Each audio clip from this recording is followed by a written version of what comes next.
Hello and welcome to the In a Nutshell podcast with myself, Andrew Miles Davis, and my co-host Chris Branch. This is the daily 10-minute podcast where we take out all of the techie talk around generative AI and focus on what the everyday person, content creator, and marketer wants to hear. Now, we've only got 10 minutes, so we can only focus on one subject. And today we're going to talk about a subject that has kind of ruled the internet for a number of years now, or decades, and that's reviews. You know, getting reviews on Amazon, getting reviews on TripAdvisor, getting reviews on anything, you know. And the reason why we want to talk about reviews is because of AI's impact on reviews. And really, what can we believe nowadays? It was always difficult before. You know, do I look at this review on Amazon and work out is it true or not? But imagine what it's going to be like moving forward.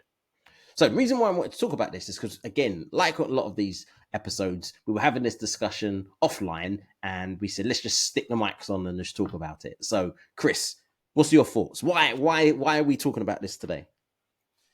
It's just so much scarier to be online these days, I suppose.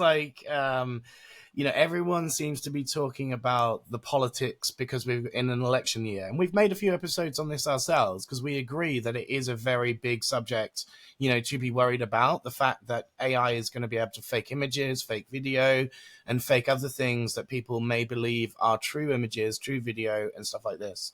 Now, we've talked about watermarks and we've talked about all of these things. But in each of those cases, it's quite a niche thing. Politics is its own thing, and it's big this year because it's an election year, but it won't be so big next year.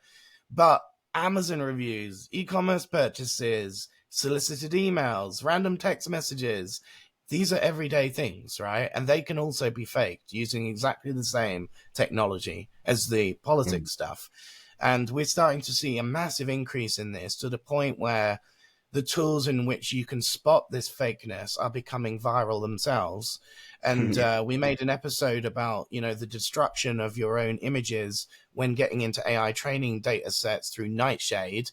And this is the opposite. It's like understanding when things have been tarnished online, like an Amazon product. You can feed it to a tool and it will say, these look suspicious, as in AI may have written these. Do not trust these reviews. Here's the real reviews. And then this is the average score of the real reviews compared to what you're actually seeing on Amazon, which is a bit scary.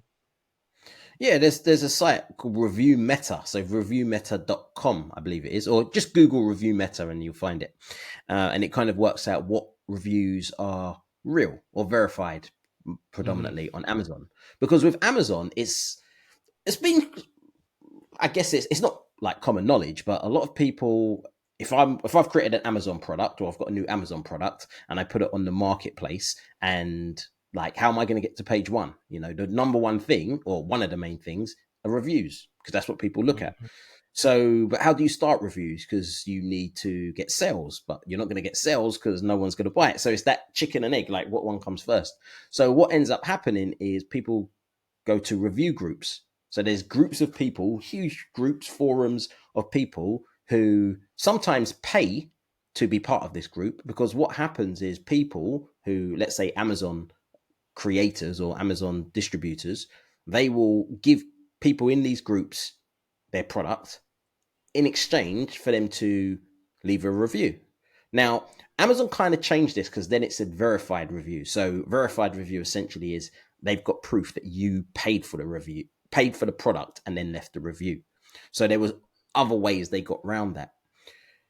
So that's kind of like how it happened on Amazon. With stuff like TripAdvisor and things like that, it's slightly different. But as you mentioned, using AI, you can amplify this to a level of what do we believe anymore? It's a very, very tricky subject, because, as I said, ChatGPT, you can just type a prompt and you can say, leave a review for this particular products. Give me 7, 8, 10, 15 different reviews in different ways. One funny, one angry, one, and there you go. And think about the scale of things, like how many people are aware and are users of ChatGPT versus the review thing that you mentioned before this, right? Like maybe 100,000 to 1 million people were using this review thing on Amazon, which itself was quite worrying, but it was kind of low key and controllable. Now there's over 1 billion ChatGPT users, all able to generate whatever text they want. So this is a much bigger problem than it was when it was just in the low key version of this before all of this. Like, and these episodes are important because this is nothing new.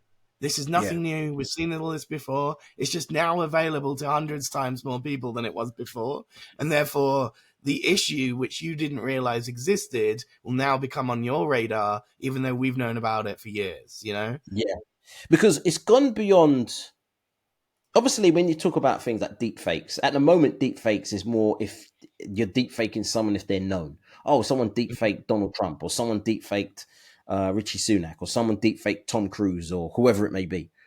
But we know them, you know. But it's going to get to the point where deep fake stroke manipulation is going to happen to the everyday thing, like reviews.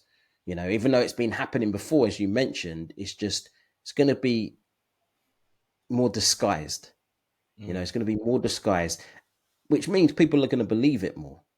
And one thing that I feel that the platform, the thing is, I don't know who's responsible for it, but I believe it. Let's say, for example, it's the platforms. How can they check? How can they come up with better ways to check to protect the end consumers? Because again, honestly, I don't know. Because Amazon is encouraging actual listers to generate product descriptions. So it's going to be very ironic if then they turn around and say, no, reviews can't be done the same way that you write products descriptions. Because, this is the whole idea that a lot of people are finding issue with. We're seeing this on LinkedIn too, right? Microsoft is investing heavily in AI. Microsoft owns LinkedIn. LinkedIn is becoming automated generated comments and everyone's hating that, So it's kind of like, you can't then turn around and say, no, we don't want this on our platform when you yourselves are buying into this in the billions of dollars. So it's a double-edged sword for a lot of these companies. They're going to get massive increases of, better text that's generated on their platform. And they're going to get a whole wave of hate from users who don't like that being the thing that they now experience. Yeah, I think they need to work out ways to manage this. One thing that I know that Amazon's going to be doing is, but I don't know how this is going to connect to reviews, but I know that soon you're going to have chatbots on each item so you can ask away your own questions. So, okay, does this do this, or to make it relevant to you? And it will be a conversation as if it was a real expert of that particular product speaking back to you. And I really like that. But again, it doesn't necessarily mean, is this good, or what do people think about it? That goes down to the reviews. I think AI will come up with something. Again, I don't know. This is way beyond my level of thinking. But if there was a way that AI could work out what you like and then say, this is the best one for you. Because I've got stuff before which has been 5-star reviews, or I've gone to places which people's recommended and been like, this is rubbish, or I don't like this. But that's just because it's my preference. If there was a way that AI could work out not just all the questions I have, but actually can say, you know what, I believe this is right for you. It's almost like Netflix. Like, you see how Netflix would recommend certain things based on it doesn't necessarily go with reviews. Like, I don't go and look on Netflix and say, I don't even know if you even can look and see something's got 0 out of 100. I might go to IMDb and look for the film and see, but Netflix don't. But Netflix is very good at saying, these are the type of films that you, Andrew, would like. If there was a way that Amazon could do that, because I don't want to go through 100,000 different, I don't know, phone cases, and they just want to say, okay, Andrew, this is one that you've liked based on your past experience, based on what your friends might like. But then that flip side to that is, how much data do I have to give them for them to work that out? And that's where it's like, with a lot of technology, it's, I want you to do this, but I also don't want you to take all my data. So if there was a way they can work that out. It's interesting, isn't it? Because you mentioned something there, and YouTube recommends is actually very powerful too. But like in the e-commerce world, it's like often purchasers who purchase this also purchase this and this. Maybe it's a phone case and a charger and something else.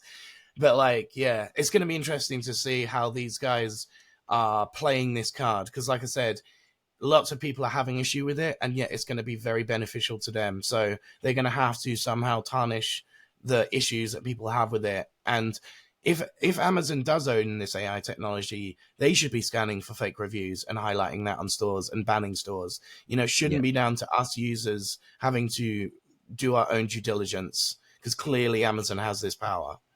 yeah.